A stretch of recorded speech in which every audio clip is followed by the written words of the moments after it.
enhancement of the city as a whole. You want to lead the pledge, Lisa?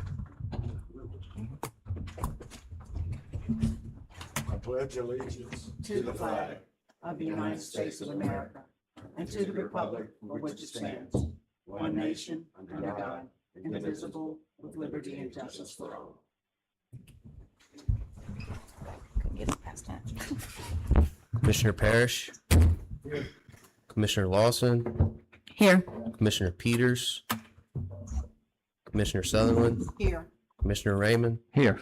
Commissioner White. Here. Commissioner Brewer.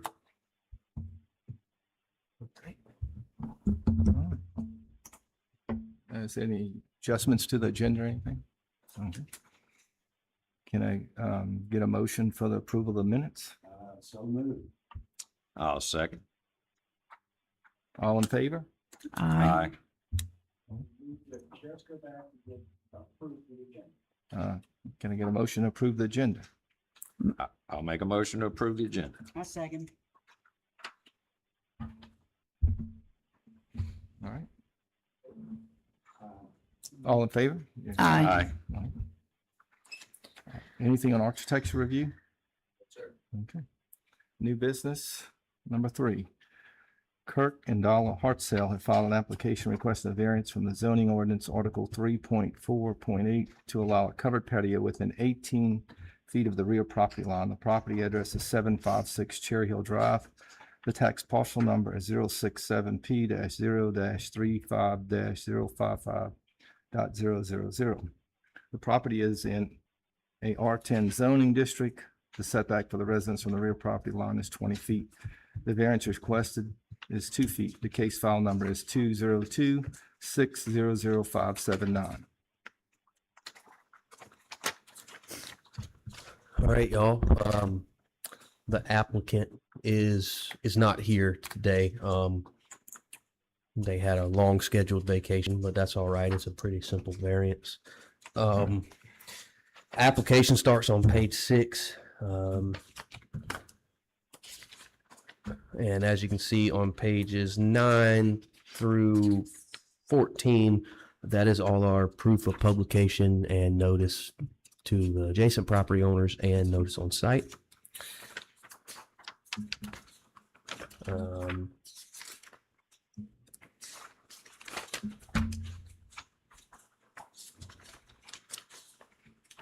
It's a pretty simple variance. It's just they have a rear patio already that's just concrete, and they want to put a cover on the back of it and extend it out 2 feet and screen it in. So, Did anybody respond to the letters? I had a couple of the neighbors call, just ask what they were doing, because when they saw the sign out front, and once we told them, they didn't have any objections. I'm just now realizing I don't see the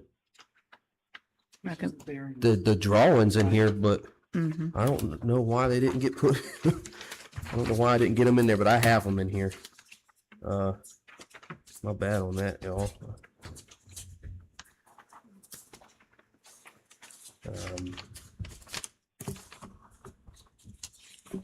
I think they're in their building permit file for this one. My apologies. It's in my office, but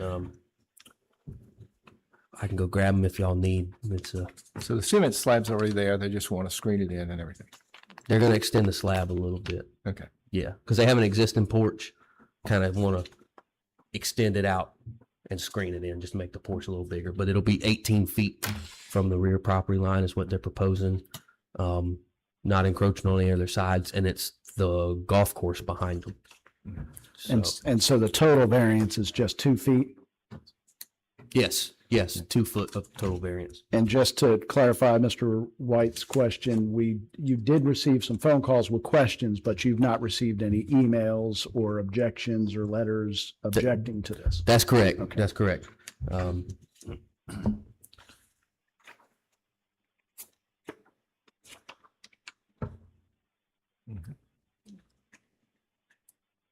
We have any questions from the commissioners on this?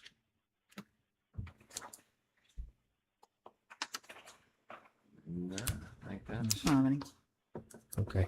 On page 15, the recommendation is to approve, correct? Yes, sir. Um, We approve, accept the recommendation of the building official as submitted, page 15. all right. I'll second that. Okay. And just real quick, before you vote, just for the record, there were nobody in attendance here today that wanted to make any comments on this one.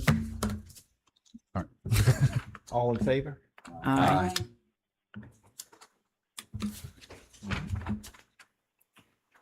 All right, number 4 is the Green State Brothers Incorporated, represented by Kurt Edrington, on behalf of Nathan Hopper, has filed an application requesting variance on the zoning ordinance on Article 3.4.8 to allow a covered patio within 15 feet of the rear property line. The property address is 646 Apalama Court. The tax parcel number is 132A-1-03-010.000. The property is in a R6 zoning district. The setback of the residence from the rear property line is 20 feet. The variance requested is 5 feet. The case file number is 202-600-586. All right, y'all, this is another fairly simple one. Again, this one was advertised in the paper on site, sent to the neighboring properties. I have a bunch of pictures and drawings for this one. They actually got in the document.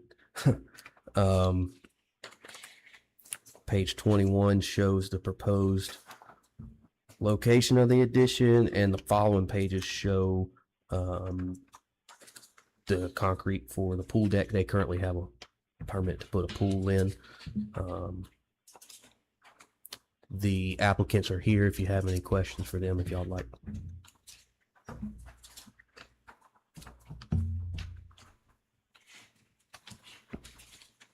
Any of their neighbors respond to the negative? No, sir. Everybody was good. Your neighbor's pretty strict, so if he didn't complain, I don't see that he'd be. I think you're all right. I don't have any questions.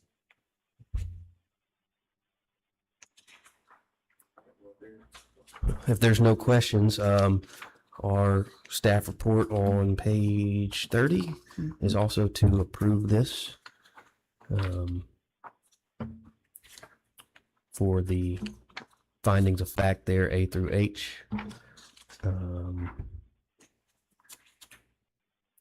Other similar variance has been granted.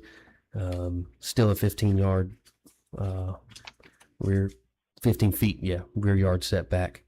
Of course, does not change use or density, and it'll match similarly to what is there with the swimming pool, and the swimming pool deck is just going to have a patio cover over it. I move we accept the staff recommendation. I'll second it. All right, all in favor? Aye. Aye. Aye.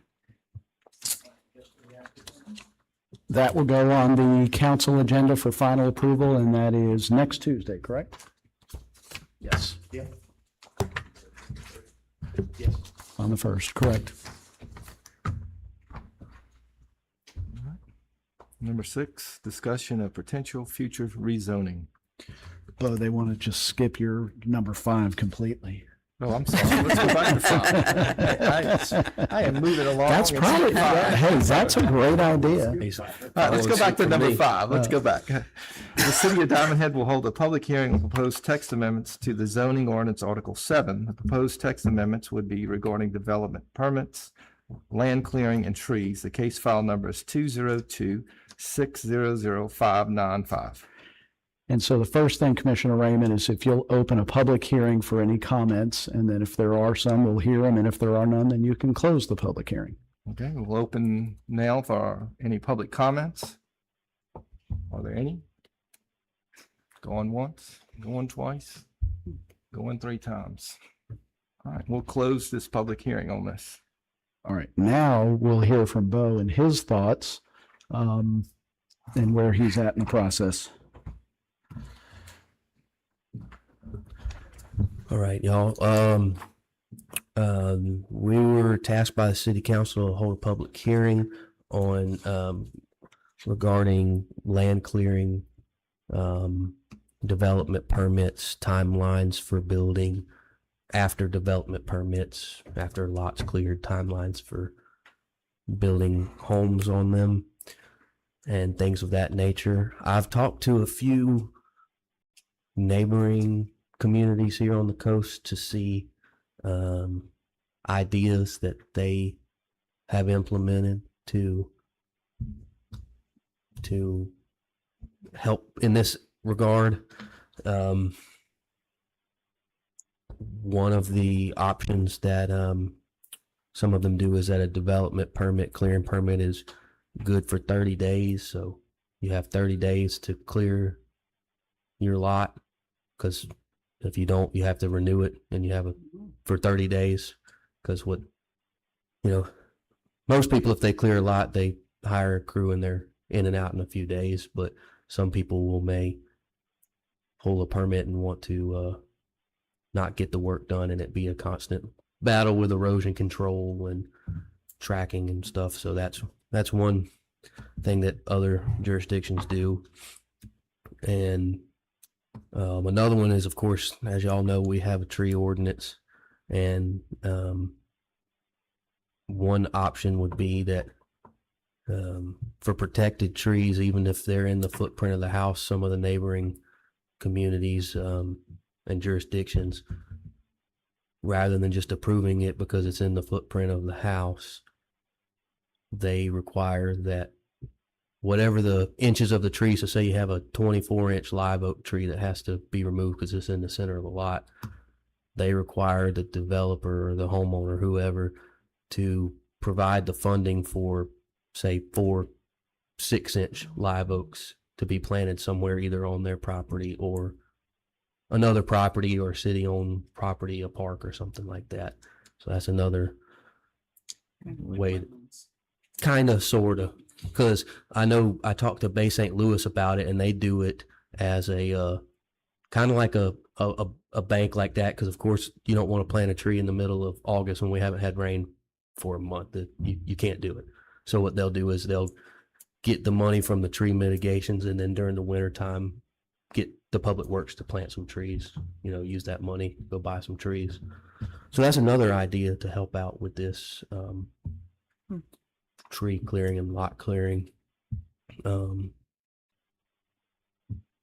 That's about all the ideas I got. Derek, you got anything to add? Or Just some other things that we're going to maybe tweak or recommend to y'all at the upcoming meetings to tweak will be either strengthening our stormwater ordinance or the property maintenance ordinance. One of the things that we see that is distressing for a lot of the residents is when a lot is cleared and it's not built on right away, it's overgrown with weeds. It has silt fencing up, but the silt fencing stays up for months, when it's, silt fencing is designed for just to be up while something is under construction. So what we've seen some other communities do is, require that if you don't build right away, so that you're not violating the stormwater ordinance, you're going to have to either seed or sod that property to make sure that we have sufficient erosion control in place. The silt fences will have to come down. You can't keep them up forever, so you're going to have to sod or seed. And then you're going to have to maintain the lot. We don't want, 6-foot noxious weeds growing up on some of these lots. If you want to let it kind of go back to nature, that's one thing, but allowing these noxious weeds to just grow up in these properties to look like they are is another thing. So we've looked at what some other cities are doing with respect to permits expiring sooner. We may come to you with something like that. So in other words, some communities may require, all right, if you're going to pull this land clearing permit, you also have to, where's your building permit? And, if you don't get started soon enough, it expires and you're going to have to pay again to get that permit renewed. So we're looking at some of those kind of things, and we're going to have some recommendations. It could be some text amendments to some existing ordinances. It could be some additions to existing ordinance. So what we want to make sure is that the building officials, that they're able to tell folks right up front when they come in to clear lots, hey, this is what the expectations are for y'all. You know, we're not just going to have this lot with a pile of dirt on it and, you know, erosion into, you know, our drainage ditches and things of that nature. So that's kind of the goal. And it may be in phases, it may be several different ordinances that we look at. What would be the recourse if, you had a situation where they had to renew the permit, say in 30 days, and they did, can you file a lien on them? We would not necessarily lien, but you'd have a situation where they're violating an ordinance. They didn't get a permit or they're permitted, you could look at several different things. You could look at, potentially a fine, bringing them to court.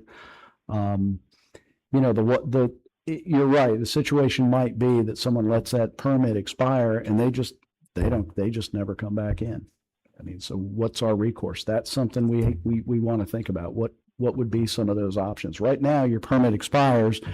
The penalty is when you go to begin work again, you got to go get a new permit. Now, you know, is that enough penalty? That's something that Nothing punitive without letting it expire. not at this point, there isn't. So that's something that we're definitely looking into. Is there, what other cities are doing to kind of address that? Because, at times that's one of the issues. Sometimes folks have access maybe to someone, a relative that's got a bulldozer and they can clear the lot.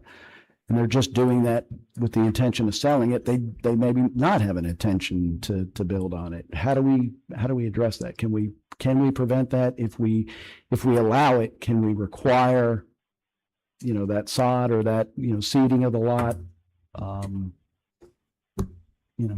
A lot of different options, but we're taking a look kind of at all those different ordinances and how they come into play.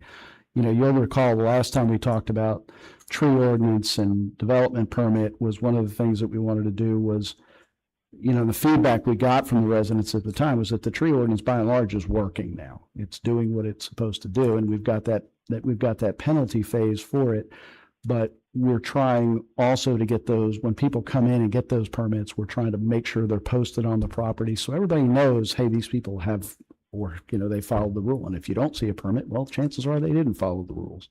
So we're just trying to keep beefing it up.